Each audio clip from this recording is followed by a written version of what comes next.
एक बार गौतम बुद्ध का एक शिष्य जो कि कई सालों से गौतम बुद्ध के आश्रम में आ रहा था, वह उनके प्रवचन सुनता, आश्रम में सेवा और ध्यान आदि करता और फिर चला जाता। फिर अचानक कुछ दिनों से उसने आश्रम में आना ही बंद कर दिया। यह बात गौतम बुद्ध ने भी महसूस की। एक दिन जब गौतम बुद्ध एक गांव से लौट रहे थे, तो रास्ते में उस शिष्य का भी घर पड़ा। बुद्ध उस शिष्य के घर अंदर चले गए।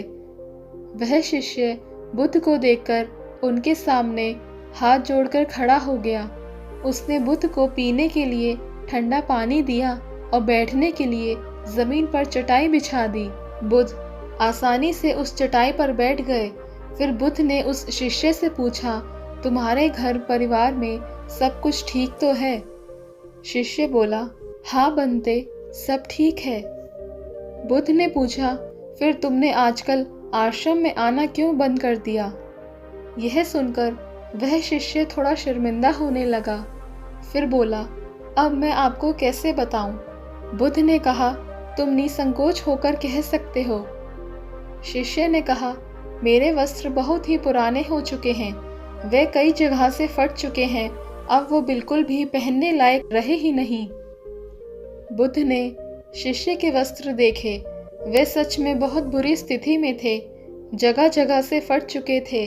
इसके बाद बुद्ध ने शिष्य को सांत्वना देते हुए कहा, परेशान मत हो, सब ठीक हो जाएगा। शाम के समय जब आश्रम से सब शिष्य बुद्ध के प्रवचन सुन घर वापस जा रहे थे, तो बुद्ध ने अपने धनवान शिष्य को रुकने के लिए कहा। जब सब शिष्य चले गए तो बुद्ध ने अकेले में उस धनवान शिष्य से अपने उस गरीब शिष्य को 2 जोड़ी कपड़े देने को कहा।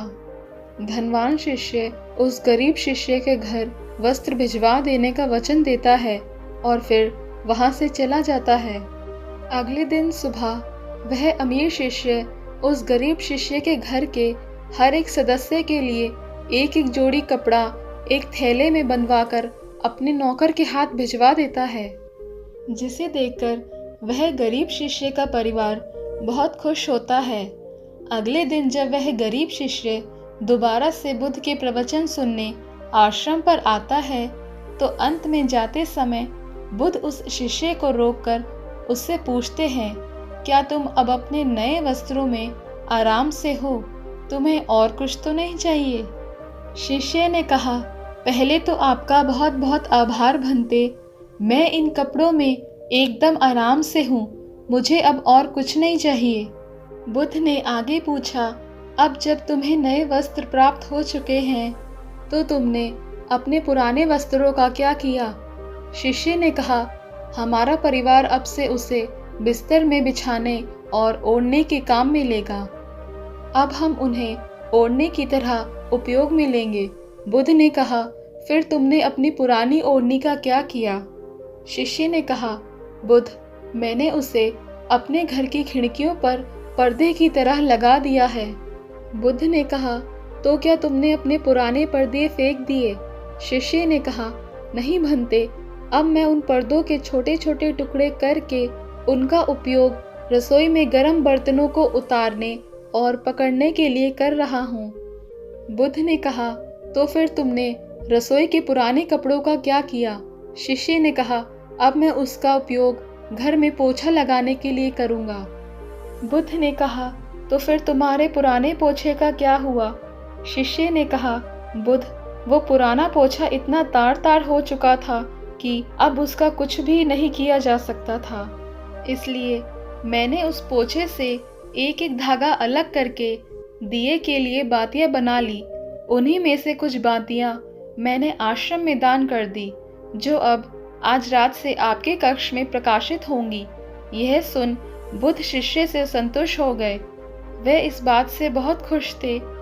उनका शिष्य वस्तुओं को बर्बाद नहीं करता, बल्कि उनका सही से उपयोग करना जानता है।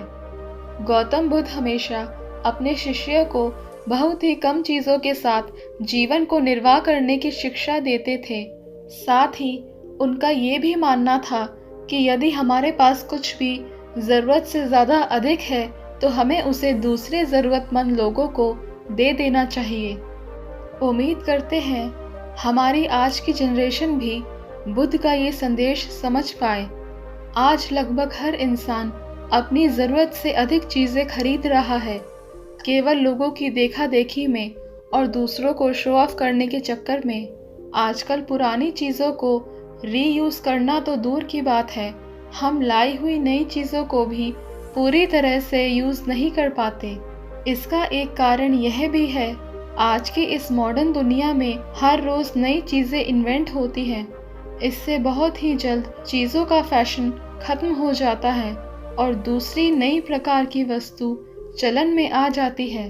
आजकल जब हम कोई फ़ोन या इलेक्ट्रॉनिक प्रोडक्ट लेते हैं तो उनमें कितनी तरह के फंक्शन की जांच करते हैं, लेकिन एक सर्वे के अनुसार एक इंसान अपने फ़ोन के 7% फीचर्स कभी यूज़ ही नहीं करता या फिर बहुत ही कम बार उसे यूज़ करता है। यानी अगर वो फीचर्स ना भी होते तो भी उस इंसान का काम रुकने वाला नहीं था। लेकिन समझदारी से यूज़ करने की सबसे ज़्यादा ज़रूरत हमारे प्राकृतिक संसाधनों जैसे पेट्रोलियम, नेचुरल गैस और कुछ बहुत ही महत्वपूर्ण चीज़ें जैसे पानी और बिजली को भी। आज जब प्राकृतिक संसाधन दिन प्रतिदिन खत्म होते जा रहे हैं तो ऐसे में हमें भी पूरा प्रयास करना चाहिए कि चीज़ें कम से कम बर्बाद करें और अपने छोटे छोटे प्रयत्नों से इस पृथ्वी को सुरक्षित बनाकर रखें। तो दोस्तों, कैसी लगी ये कहानी आपको? कमेंट बॉक्स में ज़रूर बताना और कहानी अच्छी लगी हो तो वीडियो को लाइक कर देना और चैनल को सब्सक्राइब ज़रूर कर लेना। तो मिलते हैं अगली किसी कहानी में, तब तक के लिए अपना ख्याल रखें।